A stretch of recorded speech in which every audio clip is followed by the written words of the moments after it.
The class itself is called GIS Workshop, and the premise is largely to have students participate in small groups and work with outside projects, or community-based projects in some case, or projects that are not necessarily contained within a typical semester.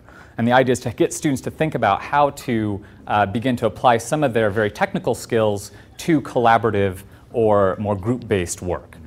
Well, this particular class has never been taught in its current form. It's previously been taught as an individual course where every student comes in with a project and they sort of work on their single project over the entire 15 weeks. So it doesn't have a collaborative aspect. In this class, however, I'm focusing more on collaborative work. So broader issues about how you work with a very complex set of spatial data in a group of people.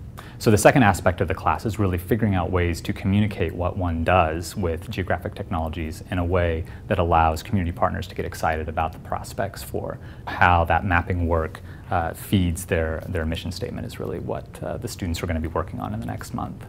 We're a not-for-profit. We have to look for grants to help fund a lot of our programs, and this is going to provide us with the data and things that we need that will really help us to paint a better picture in getting some of those grants. I would really like to be able to get a really good visual of the state of Muncie, especially as it relates to providing human services in this community. I think that it will show us where our most needed areas are, where we should be targeting elementary schools, getting information out on humane education for our youth.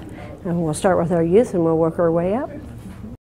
In October or so, we started identifying some community organizations that we might be able to work with, and then we spent the bulk of spring semester working with those community groups and figuring out ways to partner with them on some data services issues. Our community partner was the Open Door Health Services, previously known as Open Door Ball Memorial Health Services. So we got their maps of all their people that have used their services under 18 years old, and then we displayed all that information spatially for them. This is displayed in the census tracts, and obviously you can see the higher density. This right here is a giant apartment complex.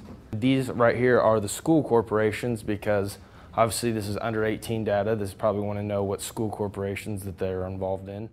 Since there were a number of hurdles, I think there was obviously some really great examples of student work that we showed today, and some examples of student work that I think have a great potential for further development.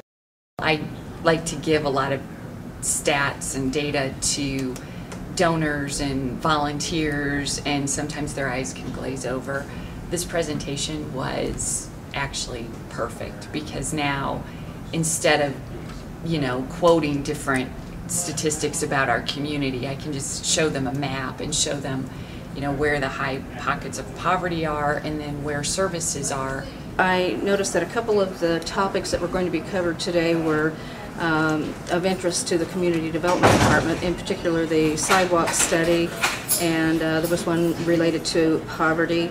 And then the animal shelter one I know is of interest to the mayor, and so we're excited about these student projects, and I hope we can plan some in the future that will feed directly into the programs that we're administering. In our situation, the data was protected health information, and they were very willing and able to meet the confidentiality needs that we had, and yeah, I'm very pleased with the outcome. One of the things that I was saying in the room about potentially building more interdisciplinary networks is I'd like to see students who have a mobile or a media background take this course and actually partner with some of these community groups so that they can build content that doesn't have to be trapped by the PowerPoint, but that can actually be built so that it works on handheld devices, or even the iPad or something that's a bit more mobile. So figuring out ways that we can port some of this really rich content into really interesting and interactive devices, I think makes a lot of sense at Ball State with the support of the Center for Media Design. I think doing that is going to require a little bit of support curricularly about how to make sure that this particular course is available and makes sense for multiple different units on campus. But I think we have a great start at doing that, so looking forward to it.